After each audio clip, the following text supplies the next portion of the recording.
The Netherlands is a small country in Europe. It is not very big, just a little larger than the state of Maryland in the United States. Despite its small size, this country is one of the world's biggest sellers of farm products. It exports a huge amount of food, including fresh vegetables, tasty fruits, meats, and cheeses. In fact, it is the second largest food exporter on the planet. This achievement is remarkable for such a tiny nation. The Dutch use more than half of their limited land specifically for farming. They focus on growing high-value foods like tomatoes, peppers, eggs, and meat. They have developed very smart and efficient ways to grow a large quantity of food with little land. For example, they use advanced methods, often in large glass houses called greenhouses. Inside these modern greenhouses, they use cutting-edge technology. This includes robots and computer programs that predict how much food will grow. These smart systems also optimize water usage, giving plants just enough water without waste. They can even tell when a tomato is perfectly ripe. This focus on efficiency made their farm goods worth over $140 billion in 2024. However, the Netherlands now faces new problems. The cost of energy, like gas to heat greenhouses, is very high. It is also hard to find enough workers for farms. New government rules to limit pollution are adding more challenges for the industry. These rising costs and stricter rules make it difficult for the country to stay a top food producer. This story will explore how this small country became so powerful in farming. It will also show what the world can learn from their unique way of growing more food with less. 2. A country made of water. The Netherlands is a small country today, but a long time ago, much of it was under the sea. In the 13th century, about 1/5 of the land was covered by water. This was a big problem for the people. But the Dutch people are very clever and hard-working. They found a way to take land from the water. First, they built strong walls called dikes. These dikes held back the sea and stopped the water from coming onto the land. After building the dikes, there was still a lot of water. So, the Dutch used windmills. These big windmills helped to pump the water out of the low areas. This way, they made new, dry land for farming. This process took many years, over centuries. Thanks to these efforts, small family farms started to grow food on this new land. Life changed a lot during World War II. Germany took control of the Netherlands. In 1944, Dutch workers went on strike to protest. The Germans then stopped all food supplies. This caused a very bad time called the Winter of Hunger. For 5 months, about 20,000 people died because they had no food. It was a terrible time for the country. After the war ended, the Dutch government made a very important decision. They said that having enough food for everyone would be the country's main goal. Food security became a top priority. A new minister, Sicko Mansholt, helped make big changes. He made farming more modern and efficient. The government helped farmers, and many small farms joined to become bigger ones. This was the start of the Netherlands becoming a country that could feed itself and later the world. 3. The Smart University. After the war, the country wanted to make sure everyone always had enough food. The government started to help farms. A new minister, Sicko Mansholt, was in charge of farming. He made farms bigger and helped them work better. The government gave money to important farms. They also put a lot of money into research and education. This helped a special school, Wageningen University, become very important. People called it the country's secret weapon for farming. Scientists at Wageningen work hard to find new ideas. They learn how to grow more food with less land and less water. These new ideas are not just for the Netherlands. Wageningen's research has helped farmers in over 150 countries. For example, they created special LED lights for glasshouses. These lights help plants grow faster all year. They also worked on robots that can pick vegetables. Many new companies started because of Wageningen's ideas. Some build robotic harvesters. Others find ways to get electricity from living plants. Dutch-style glasshouses using these new ideas are now in many places. You can find them in Spain, Canada, and China. This shows how important Wageningen's work is around the world. The university also works closely with farmers. Farmers often give money for the research. This strong connection between scientists and farmers helps everyone. They share new ideas and solve problems together. This way of working together started a long time ago. Farmers would meet and talk about new methods. This cooperation helps Dutch farming stay very good and always get better. 4. The glasshouses. The area of Westland is full of special buildings called modern greenhouses. Many of them grow tomatoes. After dark, these glass houses light up the sky. They shine with orange, purple, and green lights. These lights help plants grow faster. Inside these large glass houses, like Luye-Quekers, tomato plants grow very fast. They can grow 1 foot every week. Workers carefully manage each plant. They cut leaves, wrap vines, and lower the plants by hand. This stops the greenhouse from becoming a wild jungle.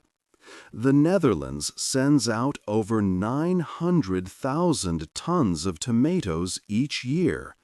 This is amazing because the weather is often cold and rainy. This climate is not natural for tomatoes, but with these smart greenhouses, they grow well. To help plants make fruit, farmers use bees. These bees fly around and pollinate the plants. This means they help the flowers turn into fruit. The bees are very important.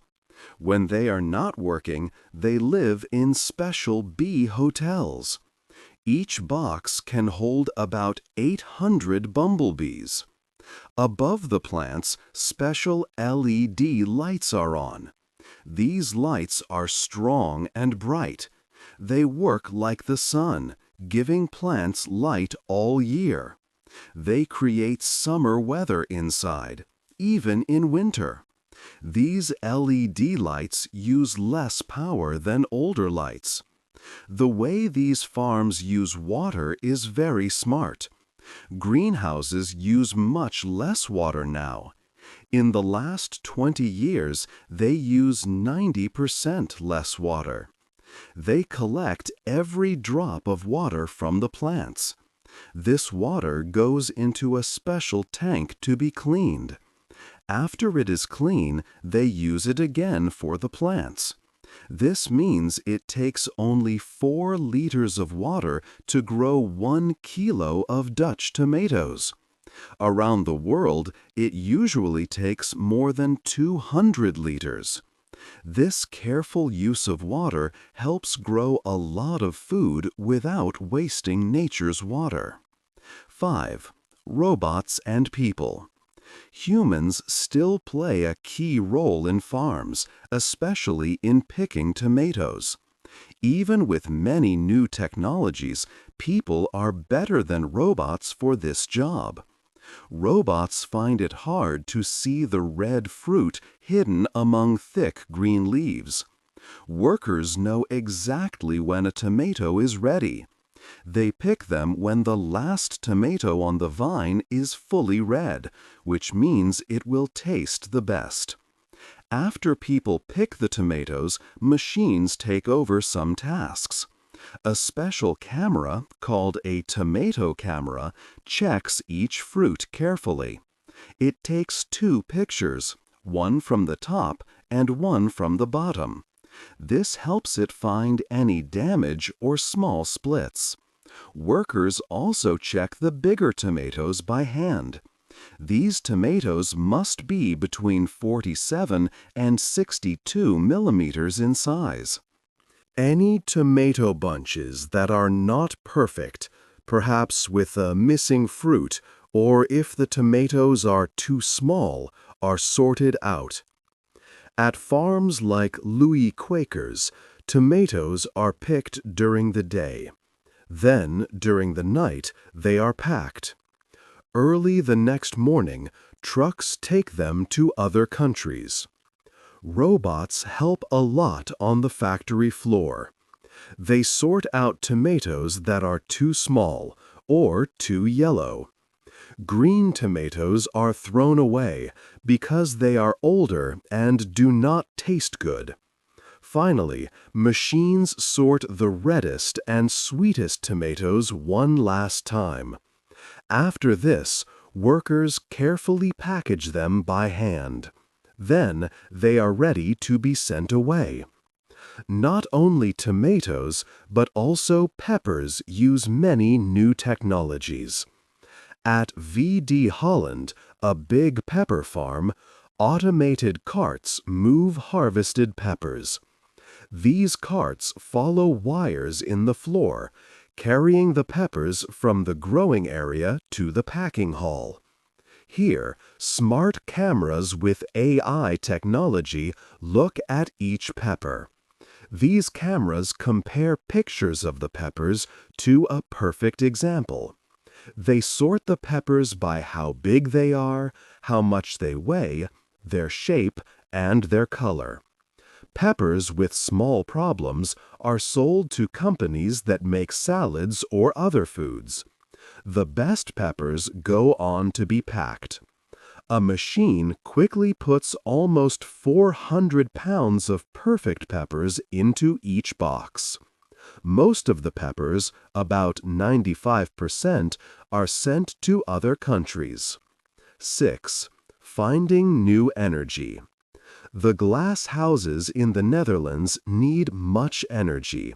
They use much power to grow produce all year. This energy is important for lights, heating, and other systems. Overall, these glass houses use enough energy for over 2 million homes. For a long time, much energy came from natural gas. But things changed. When war started in Ukraine, natural gas prices rose sharply. Farmers found it very expensive to heat and light their glass houses. This was a big problem for many farms. Dutch farmers had to find new ways to get power. They started looking for cleaner and cheaper energy. Some farms, like Louis Quakers, already had special power plants on their own land. These plants made energy for the farm. They also used the heat from making energy to warm the greenhouses. Extra energy could be sold back to the power grid. Another farm, V.D. Holland, chose a different path. They started using heat from under the ground. This is called geothermal energy. V.D. Holland worked with other farmers, investing money to drill deep into the earth. Now, half of their heating comes from this clean, natural heat. This cut their natural gas use by half, saving money and helping nature. Scientists at Wageningen University are also helping farms use less energy. Researcher Leo Marcellus helped create better LED lights for greenhouses. These new lights use less electricity but give plants almost double the light. This helped glasshouses cut power use by almost half. Leo Marcellus and his team are still working on new ideas. They study how different lights, like far red light, help plants grow better with less energy. Elena Vincenzi, another scientist, studies this. She checks how plants turn light into energy. If plants use light better, they grow more with less energy. This helps farms be more sustainable. 7. A problem with animals. The Netherlands is known for its crops, but it also has many farm animals. Every year, the country raises millions of cows, pigs, and chickens. These animals help the Netherlands export a lot of meat. But all these animals create a big problem: pollution. Animals produce waste, like manure and urine. This waste releases a gas called ammonia. Ammonia has a lot of nitrogen, and it is bad for nature. In 2017, the Netherlands had more ammonia pollution per land area than any other country in Europe. This is because so many farm animals live in a small country. Ammonia pollution hurts the environment. It helps tall grasses grow too much, pushing out smaller native plants. It also causes too much algae to grow in rivers and lakes, harming fish and other water life. The government tried to buy some farms to cut pollution, but farmers protested this plan. Scientists are working to find solutions. At Wageningen's dairy campus, researchers study cows. This is a research farm, not a regular one. Their main goal is to find ways to reduce nitrogen from cows' waste. One idea is to change how animal waste is managed. When urine and solid waste mix, more ammonia gas is released. So, scientists try to keep them separate. They store the separated waste in tanks under the barns. This stops the ammonia from going into the air. They also tried cleaning robots. But these machines are very expensive. One robot costs almost $30,000. Most farms would need at least 2. Another idea is to change what cows eat. Researchers at the dairy campus test different foods for cows. They use special feeders with AI, or artificial intelligence. These feeders track how much each cow eats. They also measure how much methane and ammonia the cows produce. They have found good results. For example, if cows eat fresh grass or maize instead of fermented grass, they make less methane. Also, if their food has less protein and nitrogen, the cows release less ammonia. These experiments help Dutch farms reduce pollution from their many animals. 8. Lessons for the future. The Netherlands shows an amazing way to farm. They grow a lot of food on a small amount of land. But their special way of farming with many glasshouses cannot grow all types of food. For example, large amounts of wheat, rice, or corn are not grown this way. These important staple crops, which feed billions of people, need vast outdoor fields.